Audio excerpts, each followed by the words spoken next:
When you have this type of issue, where the heater nipple does not fit your specific type of car, you can replace the heater nipple from the old engine and install it into the new remanufactured engine.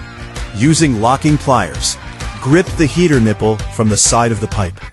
Tighten the pliers firmly.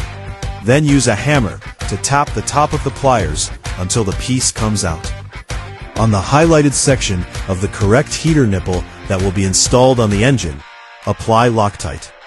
This helps prevent coolant leaks and provides better sealing and adhesion.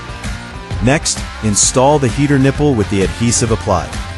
Using a rubber mallet, firmly tap the bottom part of the heater nipple until it is fully seated and securely attached to the engine.